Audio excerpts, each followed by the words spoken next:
Okay, so our talk tonight is on the typology in Genesis chapters 1 and 2. At this rate, it'll take us a long time to get through the Bible. But Genesis is exceptionally rich in typology, prefiguring Christ and the church, and especially the first three chapters. But before we look at the typology, just a few words about the literal sense of Genesis 1 through 11. And Genesis 1 through 11 is that part of Genesis that's before recorded history. Right? And so very often people look at Genesis 1 through 11 as mythological or legendary. Right? And so it's important to know, well, what does the church say about that? And the most authoritative document about this is by Pius XII in 1950, a great encyclical entitled Humani Generis, which deals with many different questions, including evolution and polygenism, but it also speaks of how we should understand the literary genre. In other words, what kind of literature is Genesis 1 through 11? And in other words, what kind of literary genus or genre, myth or history? And Pius XII says that it's history, but it's a unique kind of history because it's history of the origins. And so it uses symbolic and metaphorical language, but nevertheless it's true history relating events that are critical for our for salvation history. So Pius XII says, in a particular way must be deplored a certain too free interpretation of the historical books of the Old Testament. And then he refers to a letter that was written in 1948 that pointed out, though, that the first 11 chapters of Genesis, although properly speaking not conforming to the historical method used by the best Greek and Latin writers, say Herodotus or Tacitus, nor to the competent authors of our time, like a biography of Lincoln, do nevertheless pertain to history in a true sense. Right? So Genesis 1 through 11 gives us history, events that occurred at the beginning of human history, which, however, must be further studied and determined by exegetes. The same chapters in simple and metaphorical language, adapted to the mentality of the people but little cultured, both state the principal truths which are fundamental for our salvation. Original creation, man's original state, and the fall, the consequences of the fall. And so those are to be the principal truths which are fundamental for our salvation, and also give a popular description of the origin of the human race and the chosen people. If the sacred writers have taken anything from popular narrations from other sources, right, which may be conceded, it must never be forgotten that they did so with the help of divine inspiration. Right? So the authors of the historical books of the Old Testament, in particular of Genesis, Moses, did so with the help of divine inspiration, through which they were rendered immune from error in selecting and evaluating whatever sources they took. Right? Therefore, whatever the popular narrations have been inserted to the sacred scriptures must in no way be considered on a par with myths or other such things, which are more the product of an extravagant imagination than of that striving for truth and simplicity, which in the sacred books, also the Old Testament, is so apparent. That our ancient sacred writers must be admitted to be clearly superior to ancient profane writers who weren't inspired. All right, so that's so in everything that we're going to talk, I'm going to talk about the typology, but that presupposes the literal sense is speaking about history. All right, and so we'll begin with Genesis 1. The account of creation in 6 days, and then the rest of God. So the 6 days of creation, according to the literal sense, how should we understand that? Right? So we ought not to understand it as a myth, because Pastoral said that we're not to look at the Old Testament as containing mythology per se, although it uses metaphors and has to be understood according to the mentality of the people who wrote it. Right? So what are the days of the creation in the 6 days? Well, they don't have to be interpreted as 24-hour days. And I think ought not to be. Clearly ought not to be interpreted as 24-hour days. That would be mythological. But there's at the beginning of the 20th century, Pope Leo XIII and then Pope Pius X made a magisterial organ called the Pontifical Biblical Commission. And this Pontifical Biblical Commission gave very brief documents in which they received doubts and then resolved the doubts. And so one of the doubts that was sent to the Pontifical Biblical Commission was precisely this: do we have to interpret the days of creation in Genesis 1 as 24-hour days? And the answer is no. Right? Because the word day, even in English, but even more clearly in Hebrew, can mean age, period, era. And so the literal sense of Genesis 1 is that God's work of creation took place in stages. In other words, progressively unfolded, so that the goal of that creation wasn't created at the beginning, but the goal was what came last. And that in order to get to that goal, which is us, to some people today that sounds anthropocentric, but that's exactly right, because God's plan is anthropocentric because He made the world for the sake of rational creatures who could know and love Him, not for the sake of galaxies and stars. But He made the stars and the galaxies for us. And so God's work of creation unfolds in eras or stages of which we are the last. And that's exactly what Genesis 1 is telling us, according to the literal sense. Okay? So an unfolding of God's work of creation such that the later stages presuppose the earlier stages. Right? You can't have man before you have animals. You can't have animals before you have the fish and plants, and you can't have that before you have the earth, etc. So that would be the 6 days, the unfolding of His plan. What about the seventh day? What would be the literal meaning of the seventh day? Again, it can't possibly be that the seventh day God didn't do anything. In other words, for some 24-hour period He stopped working. Because if He stopped working, what would have happened? Everything would have fallen into nothing. Right? And that didn't happen. So clearly, God's rest, in the literal sense, doesn't mean cessation from work, stopping to work. But it should be understood in the sense that we rest when we finish an objective. So, for example, Michelangelo makes a statue, and he works on the Pietà for 2 years. When he finishes and puts the finishing touches, what does he do? He sits back and contemplates the beauty of what he's made, and that would be his rest. And so God's rest after the sixth day, what does that show us? That His purpose in creation has been completed when? When man was created on the sixth day. In other words, God's rest on the seventh day shows us that His plan came to fulfillment with the creation of man. And that His rest indicates that completion of His task, and therefore the contemplation of His task.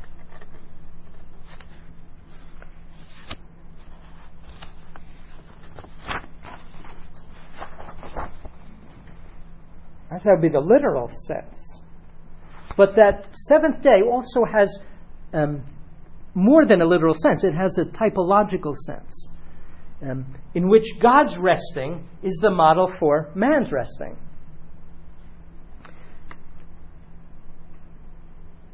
And so the seventh day is a type of man sharing in God's rest. Well, when does man share in God's rest? Fully and definitively. In heaven. Right? And so the seventh day is a type of heaven in which we will share definitively in his rest. And thus share in what God does, rejoicing in the contemplation of his works. And we see this spelled out in Hebrews chapter 4, and verses 9 through 11, which says, "So then there remains a Sabbath rest for the people of God. For whoever enters God's rest also ceases from his labors as God did from his. Let us therefore strive to enter into his rest." Right? That's the same as saying, let us strive to enter into heaven.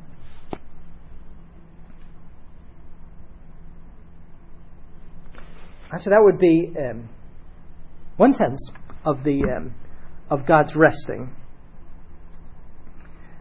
Another typology of the days of creation has to do with the Paschal mystery. And so we can make a certain correlation between the days of creation in Genesis 1 and the days in which certain events took place in Holy Week. And it's not by accident. So Genesis tells us that man was created on the sixth day, Friday. Right? And then God rests on the seventh day. And so the work of creation is crowned or comes to completion on that sixth day. And so it's no accident that the Passion of Christ occurred likewise on the sixth day and ends with those words of Jesus on the cross, "It is done, it is completed, it is consummated." Right? God's work of recreation of man was consummated when Jesus breathed his last on the cross. Right? And so there's a correspondence between the creation of man on the sixth day and the recreation, in other words, the salvation of man, on the sixth day, Good Friday.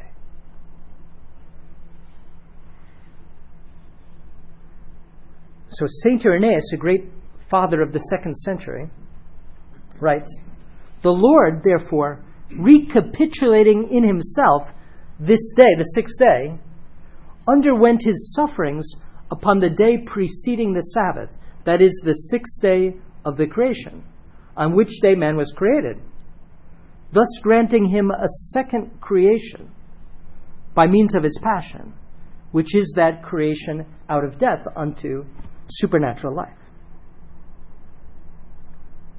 So in the Passion of Christ, man is recreated in the sense that the price is paid to redeem sin, and man has merited sanctifying grace, by which we receive a new nature, and thus are recreated in grace, and can enter into friendship with God. Right? So just as the creation of man was the culmination of God's work in creation, that work may have lasted, 15 billion years, whatever it was, but those 15 billion years were so that man could appear at the end of the sixth day, the sixth age, as it were. And so likewise, all the works of Christ's life were so that he could redeem man on Good Friday. Right? Everything that he did, his being born, would have done us no good if he hadn't stretched out his arms on the cross to redeem us. His teaching, again, wouldn't have reached its end if he hadn't died for us on the cross. That was what he was born for, right? Is to lay down his life. And so that was the completion of the work of our recreation. And it's more marvelous. In other words, the sixth day of Holy Week is more marvelous than the sixth day of creation. Because the sixth day of creation put forth nature in its natural reality, and was easy for God because all he had to do to create the world and man is basically let it be and allow it to unfold. But to recreate man, what did he have to do? He had to labor for 33 years and pour out all his blood on the cross. Right? And so to recreate, in other words, to save us, was far more costly, infinitely, immeasurably more costly for God than to create us.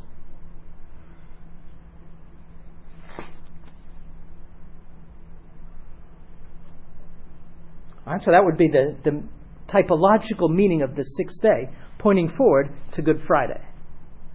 Right, and that's why the church always celebrates the Passion of Christ on Friday and not simply on a numerical day of the month. Because that could have been possible. No, the church could have decided to always celebrate the Passion of Christ on the 14th of Nisan. Right, but the church doesn't do that. The church celebrates the Passion of Christ on the sixth day of the week, on Friday. And Easter Sunday on Sunday. And Holy Saturday on Saturday. In other words, the church in her Easter, and this wasn't a given, because in the first 2 centuries, there were in fact quarrels about when Easter ought to be celebrated and when Good Friday, etc. Whether one should observe the Jewish dates, in which case it would fall on different days of the week, or whether one should always have Easter Sunday be Sunday and Good Friday be Friday.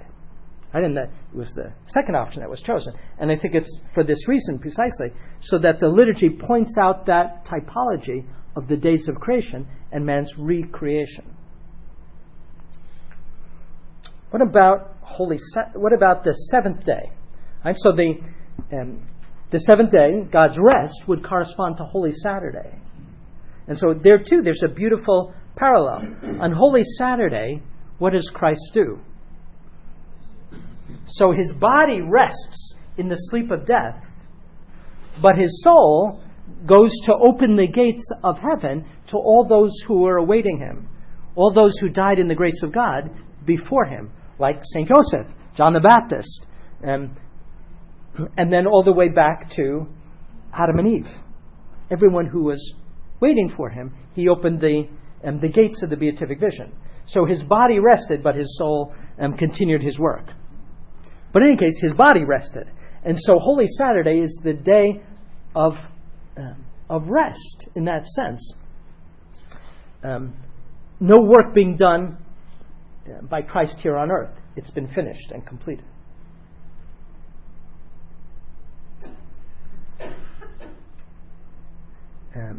Especially the Eastern Orthodox tradition, or the Eastern liturgical tradition, speaks of Holy Saturday as the great Sabbath. It's the great rest.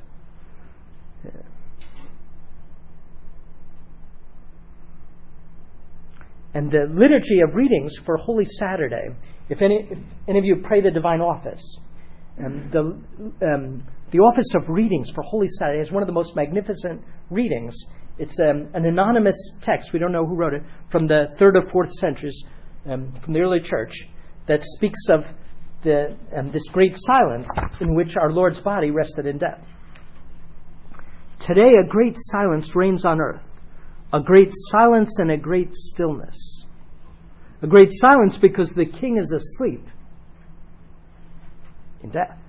The earth trembled and is still because God has fallen asleep in the flesh, and he has raised up all who have slept ever since the beginning of the world. In other words, he went to those who were sleeping in death, like Adam and Eve, and up until John the Baptist, to give them life. He has gone to search for Adam, our first father, as for a lost sheep, greatly desiring to visit those who live in darkness and the shadow of death. He has gone to free from sorrow Adam in his bonds, and Eve, captive with him. He who is both their God and the Son of Eve. And this homily has Jesus say, I order you, O sleeper, to awake. I did not create you to be a prisoner in hell. Rise from the dead, for I am the life of the dead. We say in the Creed, descended into hell, or descended unto the dead. The second is more precise. Hell gives us the wrong impression. It makes us think of the hell of the damned. And so that's not what he did on Holy Saturday. He went to the hell in the sense of the limbo of the just, the bosom of Abraham. he went to give the beatific vision to those who died in the grace of God, but not those who died in mortal sin. Okay, so that would be the typology of Holy Saturday, the rest, even physically, of the Lord in the tomb.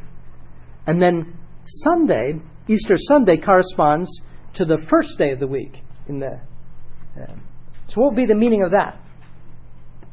That's why did God want to have Christ rise from the dead on the first day of the week rather than, say, the seventh day? Right? Somebody could, especially coming from the Jewish understanding, it might seem more appropriate for God to have raised up Jesus on Holy Saturday rather than on Easter Sunday.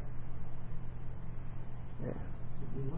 But it's exactly that's the answer. So it was more fitting that it be the first day of the week to indicate a totally new creation.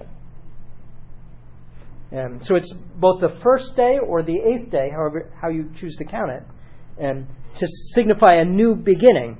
And so on the first day of creation, in Genesis 1, God's first act is, let there be light. And so Easter Sunday marks the new light of Christ's resurrection. And that's what we celebrate in the Easter Vigil with the whole ceremony of the bonfire.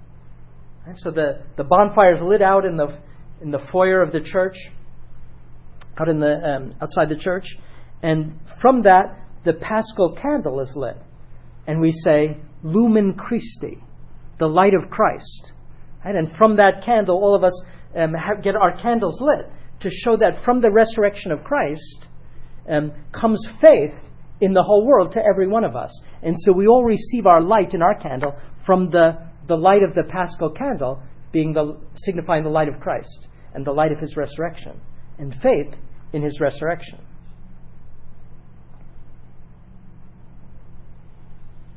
And so that would be the new light of faith and the light of the glory of Christ's resurrected life.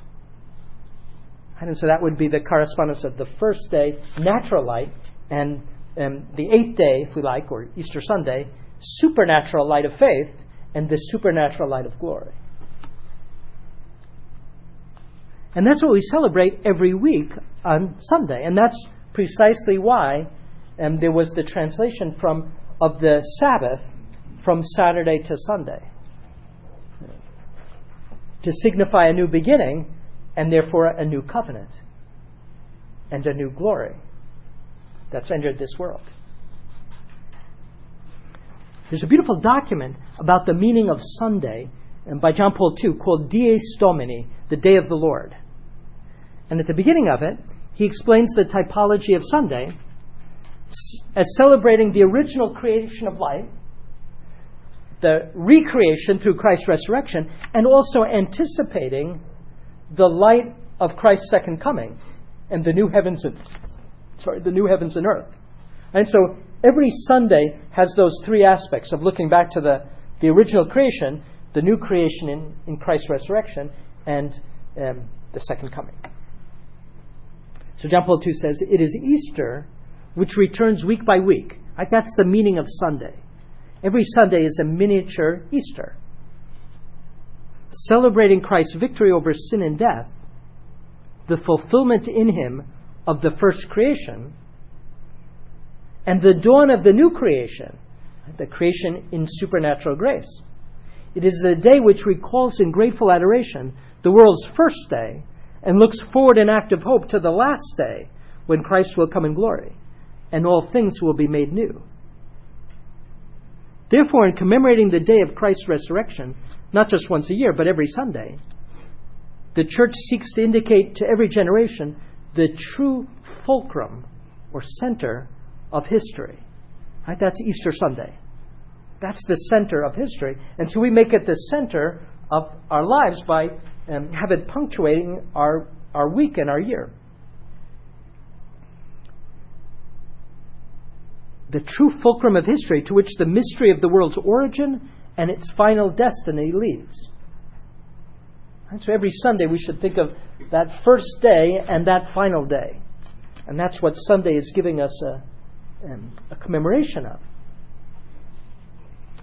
Later in the document, John Paul II further develops this and says, the Christian thought spontaneously linked the resurrection, which took place on the first day of the week, with the first day of the cosmic week in Genesis 1, which shapes the creation story in the book of Genesis, the day of the creation of light. This link invited an understanding of the resurrection as the beginning of a new creation, the first fruits of which is the glorious Christ. And St. Paul refers to Christ as the firstborn of all creation. Not that he was, in the early church, there was a heresy called the Arian heresy that understood Christ as a glorified creature, as the greatest archangel, the first creature. And they understood this text, firstborn of all creation, to mean that he was the first and greatest creature. And today the Jehovah's Witnesses carry forward this same error, seeing Christ as created, but the first creature at the beginning of time. But that's not the meaning of that text, firstborn of creation. What it means is that Christ is the center of creation from which everything else takes its meaning. He's the type of everything. And so he's the firstborn of creation, in that sense, as the type or model, and the firstborn from the dead. He's the first in everything. He's the pattern on which everything is made. And therefore he's the pattern of our resurrection, his resurrection. Right? So his resurrection is the beginning of the new creation.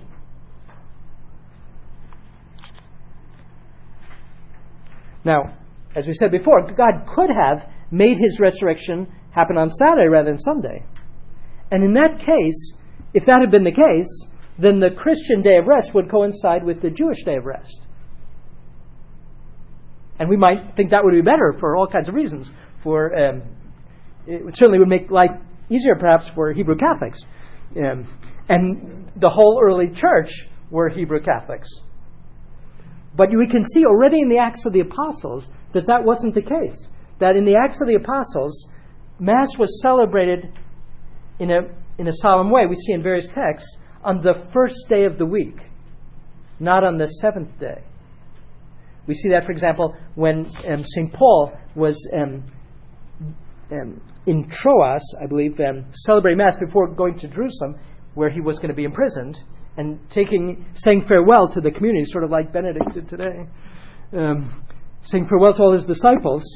And Acts tells us he did this on the first day of the week, and he talked far into the night. That would have been his sermon. And there was one of the boys sitting up on the windowsill, and Paul talked too long, and he fell asleep and fell out the window from the third floor. And then Paul goes out and revives him, miraculously. But in any case, that was what my point is. That was the Mass celebrating solemnly on the first day of the week. Not that they didn't celebrate other days as well, but you can see that already in the Acts of the Apostles, Sunday Mass is the first day of the week. And we have many, many witnesses to this in the 2nd century. All right, so why, we might ask? Why did God want there to be this trend? We said to mark a new creation, and therefore to mark also a new covenant.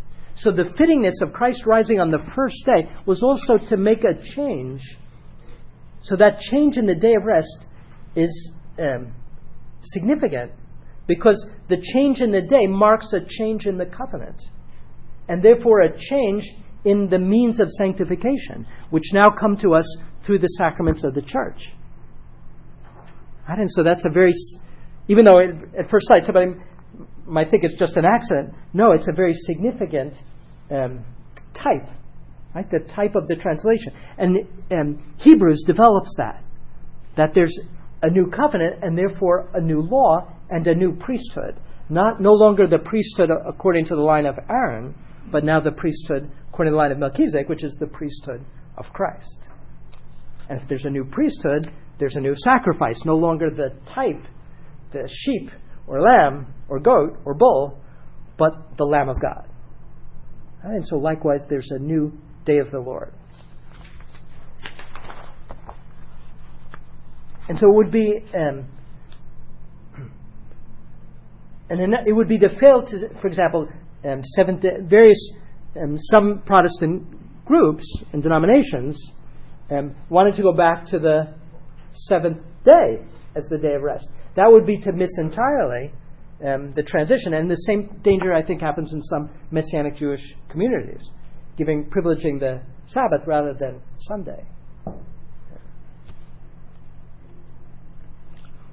Okay, let's look at another symbolism, the creation. So the typology of Adam and Eve. So Adam and Eve are to be understood as historical figures. Historical because there had to be a first man. Right? And that even simple reason tells us that. Why does there have to be a first man? Because there's a radical... there can't just simply be somebody who's 99.9% man and then somebody who's... in other words, to go from what's not a man to a man, I mean, from not a human being to a human being, it's not just a matter of having a brain that's slightly larger. It's having a spiritual soul or not having a spiritual soul. The primates, higher primates, they maybe can do some marvelous things, but they don't have a spiritual soul. And that's a radical difference. How should I say this? To have a spiritual soul means to have a spiritual soul has to be created by God out of nothing. Everything else God creates out of something. So that in the beginning, God had to create everything out of nothing. We can identify that with what immediately preceded the Big Bang. But after the Big Bang, God doesn't have to create something out of nothing, but one thing becomes another thing through natural transformation, natural change. But a spiritual soul can't be produced in that way. Because a spiritual soul, because it's spiritual, can't come from anything material. Otherwise it wouldn't be in His image and likeness. Right. And so man from the beginning, made in God's image and likeness, is in His image and likeness, not because of our body, because chimps have that too, but man is in God's image and likeness because of his spiritual soul, made from nothing, and therefore requiring an intervention of God that requires that there be a first. And so the first man, even though in his body he may not have been significantly different, that's a whole other question that we can leave to others. But in his soul, he was radically different than what preceded him. Because a chimp soul is not a spiritual soul. An ape soul, an orangutan soul is not a spiritual soul. But Adam's was, and Eve's was. And so there's a radical distinction with regard to what's principal in man, our soul, compared to any creature that preceded man, also made in that sixth day, in other words, in that final period. All right, so the first man had to require an intervention of God that was right then. Right? So that's what we should understand about God creating, and maybe I should go through this a little more. The text of Genesis 2 about man's creation is, at first sight, you miss it. It seems so simple. But with regard to the animals, Genesis 2 simply tells us that God took them out of the dust of the earth. But with regard to man, his body is taken from the dust of the earth, but then he breathed into Adam a living soul. And so we see from that very simple detail the twofold origin of the human being. Body taken from other bodies. Right? So man's body taken from something, the dust of the earth. But his soul not taken from other bodies, but breathed into him directly by God. And we would say, more precisely, created by God out of nothing and infused into man. And that's true not just of Adam, but of every one of us. And of every human being, whoever will be created. Right, so man has a twofold origin that Genesis 2 shows us. Right? That would be the literal level.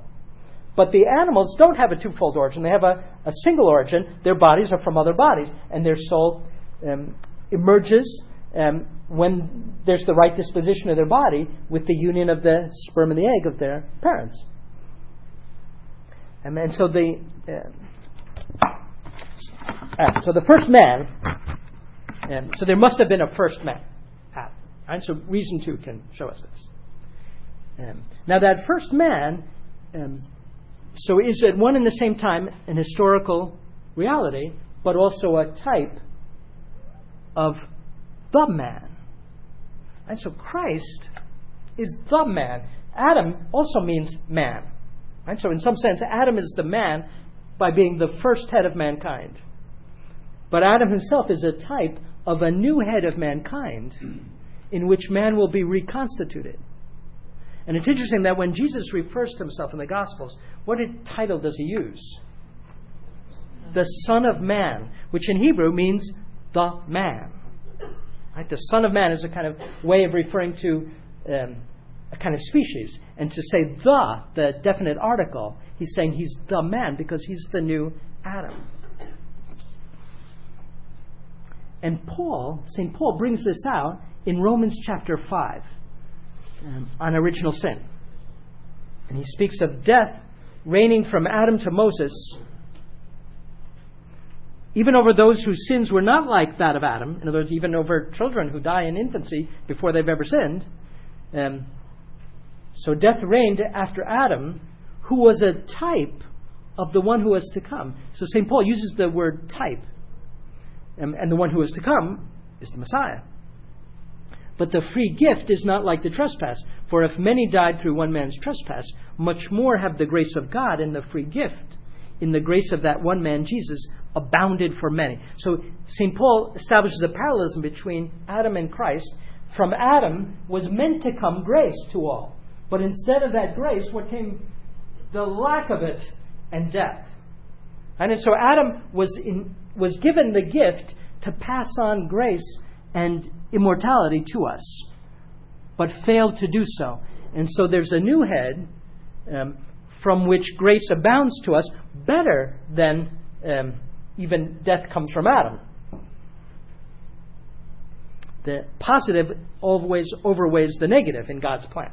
So even though he permits the negative, sin and death, and its consequences, grace always superabounds. And so the two heads are not equal. And so Adam, first head, from him comes, in fact, death. Christ, the new head, from him comes life and grace, but they're not on the same level, but one infinitely overpasses the other. But both are heads. Right? And so there's a true parallelism between the first head and the new head. And part of what it means to be a head is to have the responsibility of transmitting. And this is a stumbling block for many, because so many people think, well, why do I suffer because of what some guy did at the beginning of history? Well, it's because he's the head. And the same thing happens in so many different areas of life. If the head of a family fails to fulfill his mission, who suffers? Children, everyone who's dependent. Right? And likewise, the head of a government, if the head of state fails to govern wisely, who suffers? All the citizens. And if the head of mankind failed to transmit what was meant to be transmitted to every human being, who suffers? Every human being who comes from that head. Right? But we all come from Adam by natural generation. And so his headship remains. And therefore the defect of his headship, the free defect because he freely was disobedient, that effect remains and will remain until the end of time.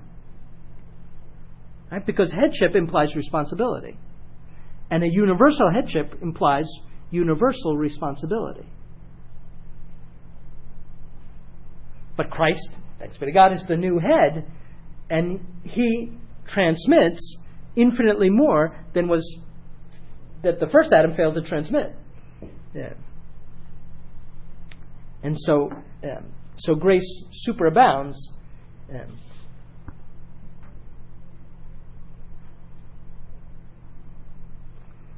So Christ is the new Adam. Right? And so that's a biblical notion, that Christ is the new Adam, and therefore can merit, because he's the new Adam and the new head, what he does affects all, just as what Adam did affects all.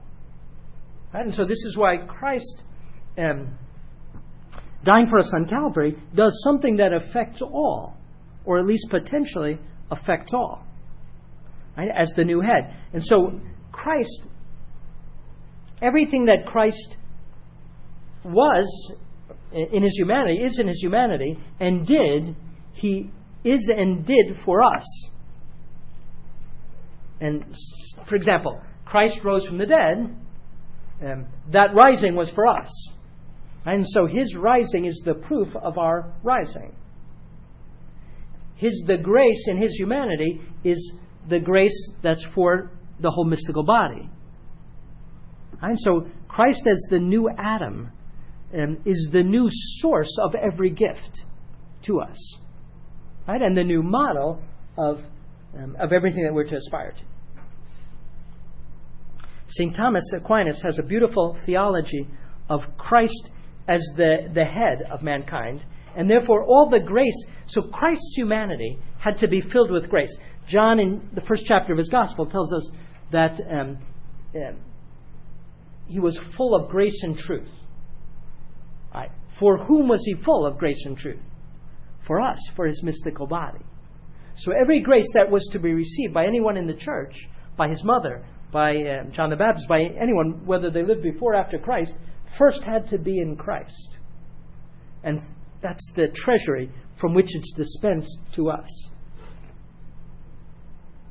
So Thomas Aquinas says, grace was in Christ, not merely as an individual, but as in the head of the whole church, to whom all are united as members to a head, who constitute one mystical person.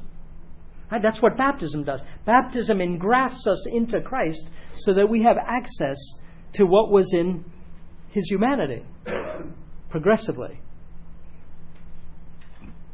And all the sacraments extend that gift, transmit more of it. And hence it is that Christ's merits extend to others inasmuch as they are his members, inasmuch as we are his members. Even as in a man, the action of the head reaches in a manner to all his members, since it perceives not merely for itself, right? The head doesn't see for itself, but for the whole body. And so we can say that the typology of Christ as the new Adam is the very structure of salvation history. Right? Salvation history is structured around Adam and Christ. What Adam messed up, in other words, the bind that Adam got us in, Christ removes and destroys and super fulfills. In other words, Christ more abundantly fulfills than what we lost by Adam. And so that Adam and Christ is the very structure. So if you take away that typology, you would take away the whole meaning of history. And this is why when people put original sin in doubt, say looking at Genesis 1 through 3 as mythological, they're putting in doubt the whole structure of history and the very need for Christ our Redeemer. And also putting in doubt something that we see the evidence of, tragically, every moment of our lives. In fact, we could say the most apparent thing, in some ways. Okay, another less important typology of Christ is that this we don't find directly in Scripture, but in the fathers of the 2nd and 3rd century. So St. Irenaeus develops a parallel between Adam being created out of the virgin earth. Right? So Genesis 2 tells us that God took Adam out of the earth before it was tilled, before anyone had worked it. And Christ, the new Adam, being conceived in a virginal womb. In other words, they see a parallel between Adam being made from the virgin earth and Christ being conceived virginally in Mary's womb. And not from the work of a man. So Irenaeus says, For as by the disobedience of the one man, who was originally molded from virgin soil, the many were made sinners and forfeited life, so it was necessary that by the obedience of one man, who was originally born from a virgin, many should be justified and receive salvation. God recapitulated in himself. In other words, recapitulated literally means brought to a new head. Because you can see in the word recapitulate, caput, which in Latin means head. So recapitulation means re-headship, as it were, bringing to a new headship. So Christ recapitulates creation, brings it to a new head. God recapitulated in himself the ancient formation of man, that he might kill sin, deprive death of its power, and vivify man. And he goes on, if then the first Adam had a man for his father, right, it's not true, but suppose if the first Adam had a man for his father and was born of human seed, it would be reasonable to say that the second Adam would be begotten of Joseph, to make the parallel. In other words, if Adam was begotten by somebody else, but then if Adam had been begotten by another man, then Adam wouldn't be the first man. He wouldn't be the head. And so Christ likewise can't be begotten by another man so as to make a new headship, a new beginning. Not simply the work of man, but of God, rather. But if the former, Adam, was taken from the dust and God was his maker, it was incumbent that the latter also, Christ, making a recapitulation in himself, should be formed as man by God, to have an analogy with the former as respects his origin. A new intervention of God. So just as we said that in the creation of the first Adam, there was a divine intervention, creating a soul out of nothing and making the first one not from a previous man. So likewise in Christ there's a new beginning. Even though he receives his humanity from Adam through Mary, right? Because he gets his humanity from Mary, who got it from Adam. Nevertheless, he got it in a new way.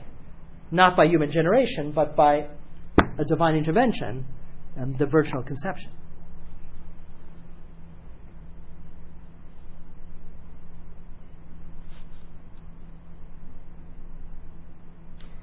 Another father, St. Ephrem, develops this. He says, the conception of the Virgin teaches us that he who without carnal link gave birth to Adam by bringing him out of the virginal earth has also formed the second Adam in the womb of the Virgin without any carnal link. The first Adam returned to his mother's womb.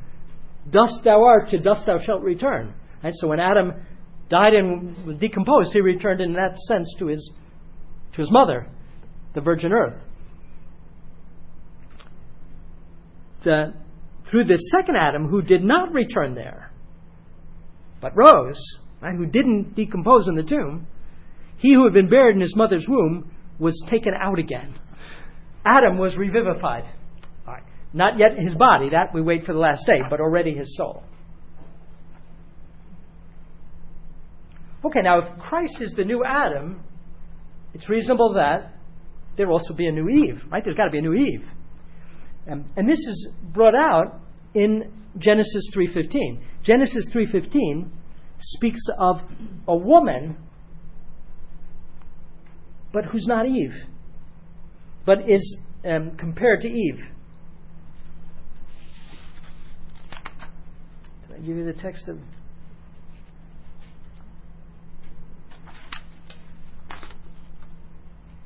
In Genesis 3:15, it's right after the fall, God speaks to the three culprits, as it were. The three who together brought about the fall. Who are those? Adam, Eve, and Satan. And the first one he speaks to is Satan, interestingly. And he says to Satan, to the serpent, I will put enmity between you and the woman, your seed and her seed. He shall crush your head, and you shall crush his heel. It's the same verb used there. And so who is this woman? And who is the offspring?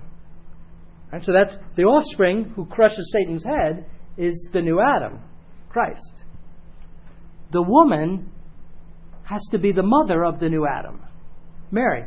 but can't be Eve because God says, I will put enmity between you and the woman. Well, Eve was just the opposite. Eve was the ally, tragically, of the serpent and not the enemy. And so the Genesis 3:15 speaks of another woman who will be in perfect enmity with the serpent. In other words, perfect enmity with sin. In other words, never under the dominion of sin. And so that's our biblical foundation for speaking of Mary as the new Eve. There's also another text, Revelation 12, that is related. A woman clothed with the sun. And that woman clothed with the sun gives birth to an offspring, precisely as said in Genesis 3:15. The woman and her offspring. And then Revelation 12, it's the chapter about the woman clothed with the sun. What happens next? She gives birth to a son in travail because we're that son. In other words, we're members of that son. We're the ones to whom the woman gave birth in travail. But then what happens? The serpent makes war on the woman and her offspring. And which offspring? Well, first Christ, but now us. And so it's interesting how the three protagonists of Genesis 3:15, the serpent, the woman, and her offspring, reappear at the end of the Bible. So from the beginning and the end, Revelation 12, the woman, her son, us in him, and the serpent who makes war on us. And so for these reasons, Mary is spoken of by the fathers as the new Eve, and they developed this typology. And so why is Eve a type of Mary? In three ways. So first, simply because God made Eve for what end? To be a companion, an associate, a spouse of Adam. And so Eve is the associate, companion, spouse, bride. And therefore, a new Eve, what would that mean? That would mean an associate, a companion for the new Adam.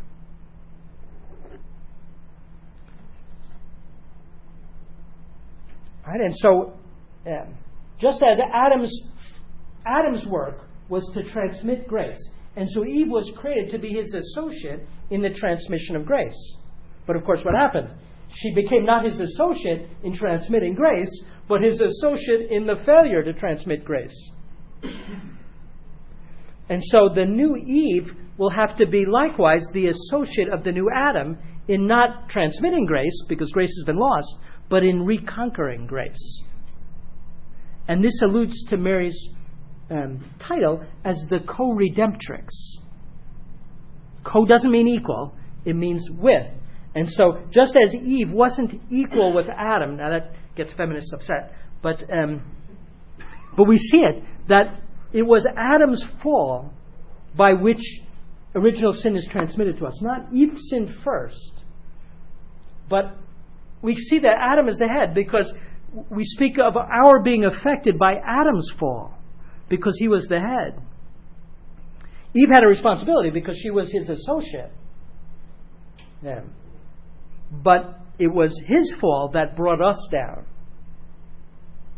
Yeah. Because he had the responsibility of headship to transmit that grace to us. And his failure means our loss. Right? And so likewise, the relationship isn't equal, and it's much less equal between the new Adam and the new Eve.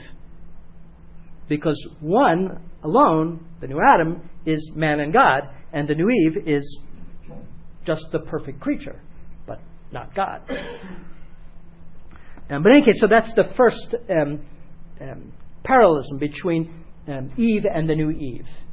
To be the associate of Adam and the new Adam. Second, Eve is named by Adam the mother of all the faithful. That's the name of Eve, because the mother of all the living. And so Adam names Eve the mother of all the living, and that's literally true.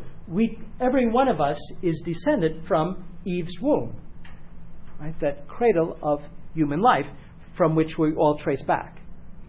And so Eve, as the mother of all the living, is the type of Mary as the mother of all those who live by faith and grace. And this got realized on the sixth. So just as Adam and Eve were made on the sixth day, and so Eve was made the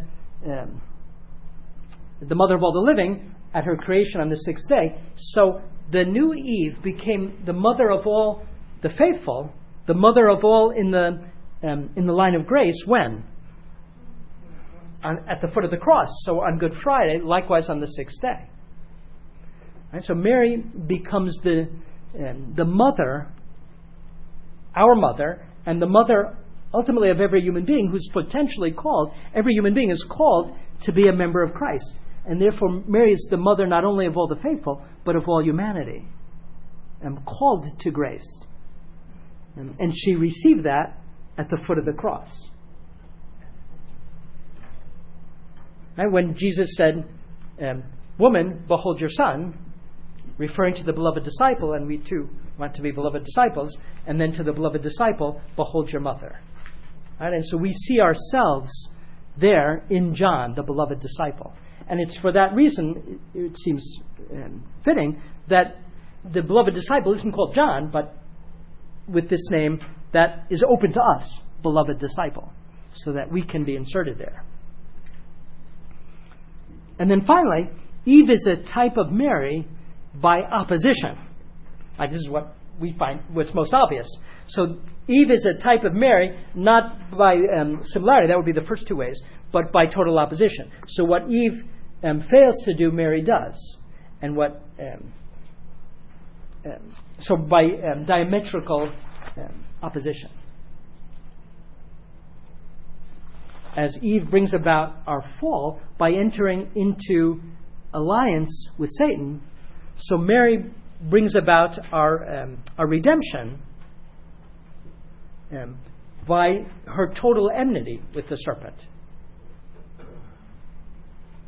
and her obedience to the angel. And so, as Eve was obedient to an angel, but what kind of angel? Fallen angel. Right? Eve obeys the fallen angel, Satan, who speaks to her. So Mary obeys the angel Gabriel, who speaks to her at the Annunciation. And so they both say a yes, but to the contrary parties.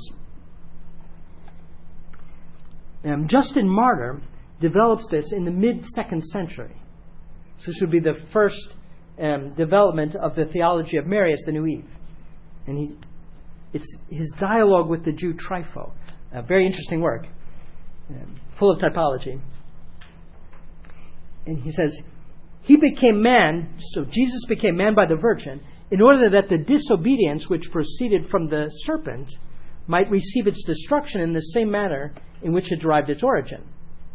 For Eve, who was a virgin and undefiled, so Eve was still a virgin when she committed the original sin. All human generation took place after the fall, and that's why we all inherit the fallen condition. So Eve, who was a virgin undefiled, having conceived the word of the serpent, brought forth disobedience and death. But the Virgin Mary received faith and joy when the angel Gabriel announced the good tidings to her, that the Spirit of the Lord would come upon her, and the power of the Most High would overshadow her. Wherefore also the holy thing begotten of her is the Son of God. And she said, "Be it done unto me according to thy word," and by her he has been born. And so that would be the parallelism by opposition. Our Lady's yes to Gabriel, to God through Gabriel, bringing about our salvation. And this has implications for other aspects of Marian doctrine. So the doctrines of the perpetual virginity, and more importantly, the Immaculate Conception, are connected with Mary as the new Eve. So the reasoning would go as Eve was created in a state of grace. Adam and Eve were created in grace, and we see that from the fact that they walked with God in the garden. But after their sin, what did they do? They no longer walked with him, but hid from him. Well, to walk with God in the garden is a metaphor for being in a state of friendship with God. Well, that requires grace, because by nature, we're not naturally friends with God. but we're creatures and He's the creator.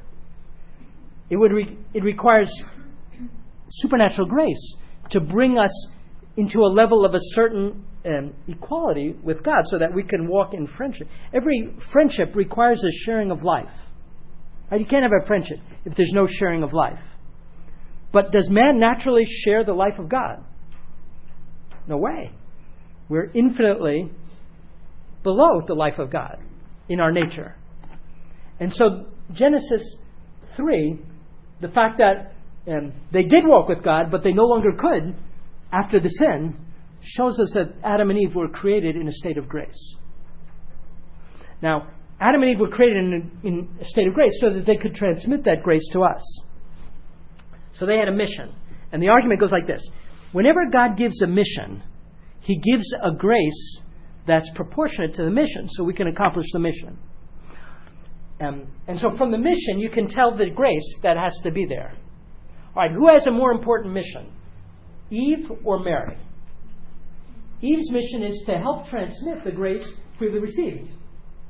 Mary's mission is to help merit the grace that had been lost, to reacquire. Obviously, it's her Son that does the principal work, dying for us on the cross. But she has a part to play because she has to consent to Him coming into the world in the first place.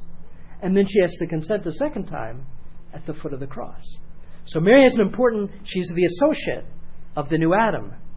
And so she has a mission that's far more difficult than the first Eve's mission. Well, if the first Eve was created in grace to do her mission, what should we think about the new Eve? Must likewise be created in grace, and probably in more grace. And in fact, we ought to think far more grace to be a worthy mother of God, which Eve was not called to be.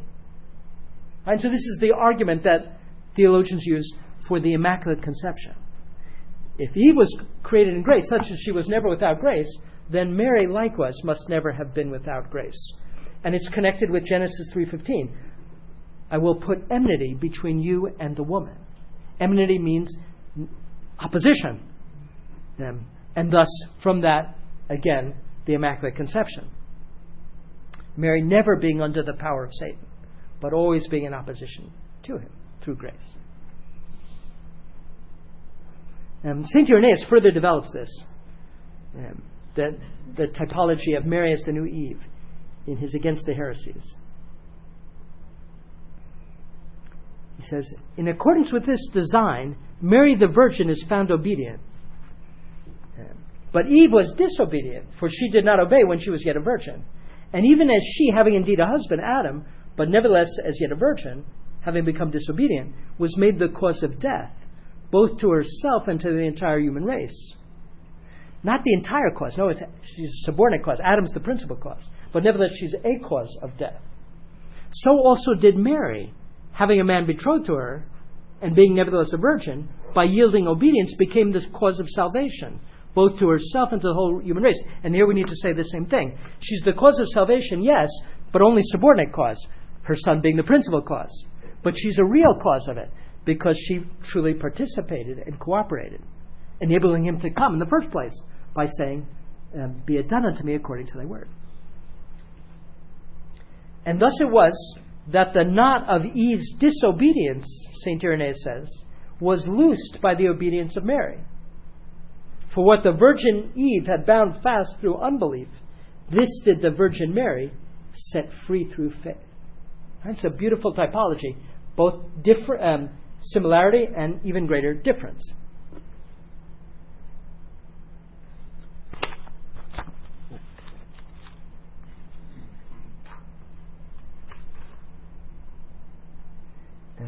I've given you some other texts of St. Irenaeus. I'm going to skip them, though, for time. Other fathers develop this, and it becomes a standard among the fathers. So, for example, Tertullian, the beginning of the 3rd century, this is towards the bottom of page 7. Tertullian says that the sin of the first Eve was abolished by the faith of the second. Proclus, a father of the 5th century, says, let us call out to her, who alone cured the pain of Eve, who alone wiped off the tears of the one who was groaning. I think of this. Eve had to remain in Sheol waiting redemption, waiting the beatific vision in the limbo of the just for a long time, groaning for salvation. And so it's Mary, by allowing Jesus to begin his work, to become man in her, and then consenting at the foot of the cross, by which redemption is given to Eve and to the whole human race. Or again, blessed are all women on account of her. The female race is no longer under a curse, for it had produced an offspring that excels even the angels in glory. Eve has been cured. How beautiful. All right, now, Did he mean Eve as Eve? not just, he means Eve as, I think, two things. All the feminine sex, Right. but in some sense, humanity too. Right? Because Mary is not just the perfect woman, she's the perfect creature. And so, Did he mean the third thing, which is the historic Eve? yes. So he meant all three, I think. The historic Eve, Eve's sex, and humanity, probably.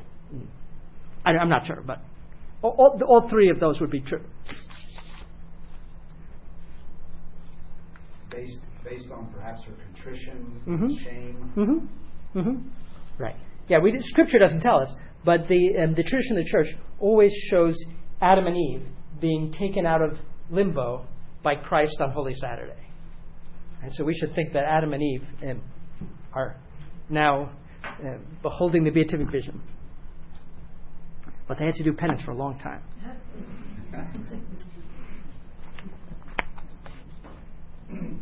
Okay, another typology of Eve is with regard to the church. So Eve is a type of Mary and the church. And that makes sense because Mary and the church are inseparable. Mary is the type of the church. And so if Mary is a type of the church and Eve is a type of Mary, Eve is likewise a type of the church.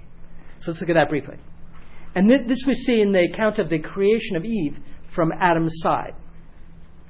So this is a mysterious figure.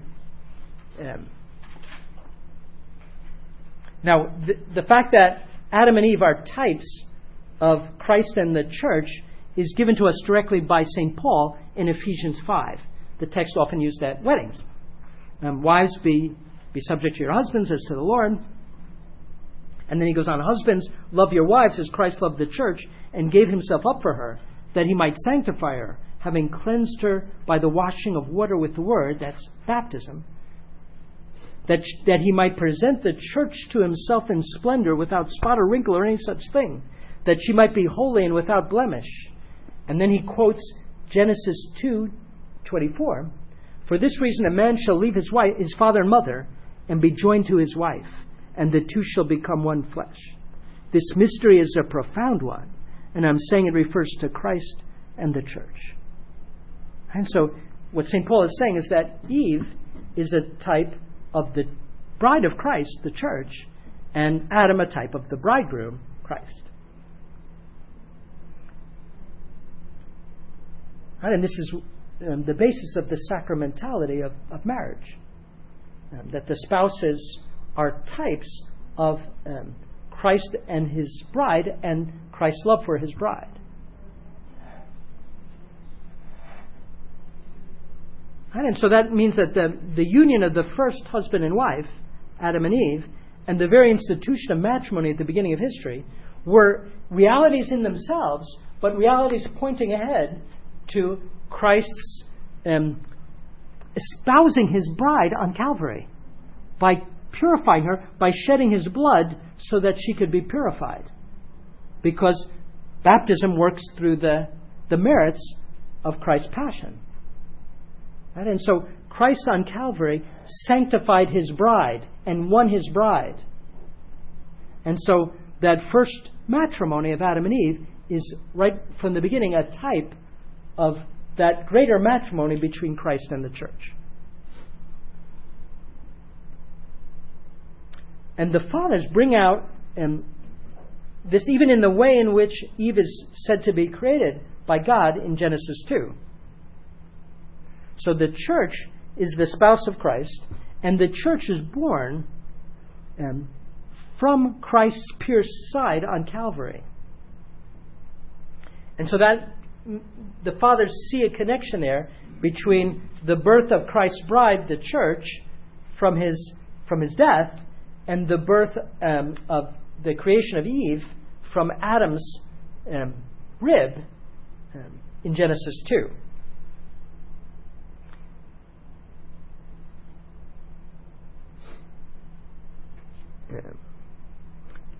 Because otherwise, Genesis 2 seems strange. Now, why Adam's rib? There is a meaning.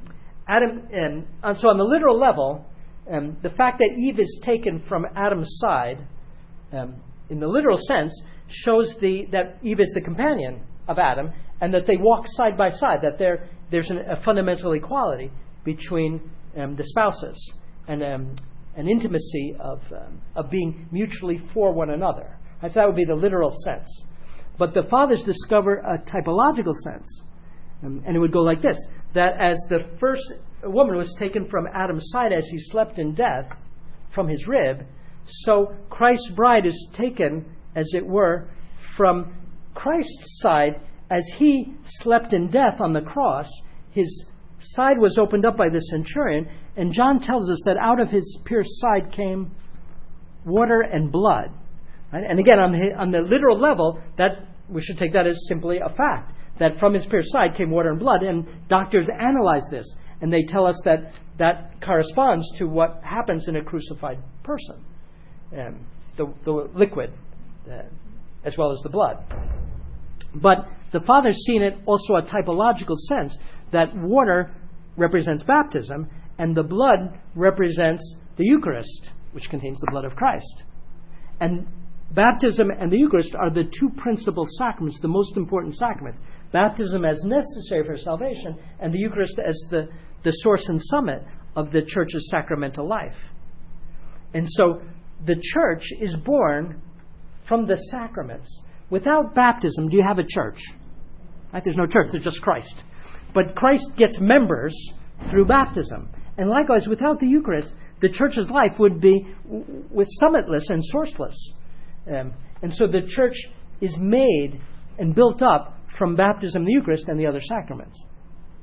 And so the fathers see the bride of Christ as being, in this way, created from Christ's pierced side, from the sacraments that he merited on Calvary. And there are many texts about this that I've given you here.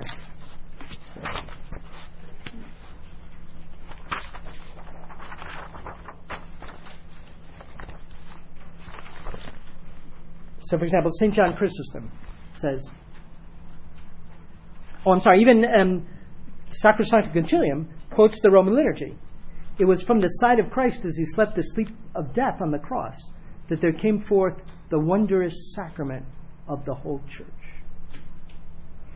St. John Chrysostom writes, an ineffable mystery was accomplished, for there came out blood and water.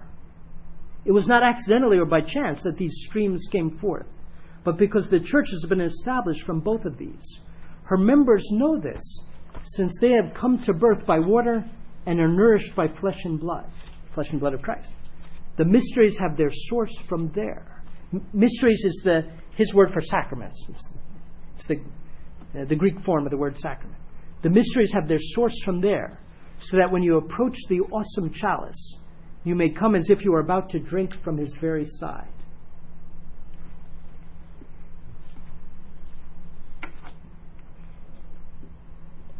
Tertullian, in the beginning of the 3rd century, says, as Adam was a figure of Christ, Adam's sleep foreshadowed the death of Christ, who was to sleep a mortal slumber, that from the wound inflicted on his side might in like manner, as Eve was formed, be typified the church, the true mother of the living. Just as we said that Eve as the mother of the living is a type of Mary, the mother of all of us, well, Eve as the mother of the living is the type of the church, because we say Holy Mother, Church is mother. And the church is our mother because we've all received supernatural life from the church and from no other source. We've all received supernatural life from the sacraments that are the dowry of the church. And even if they were received outside the church, as in, say, a Protestant denomination, nevertheless, that's still the dowry of the church, her sacraments and baptism, even if it's received outside.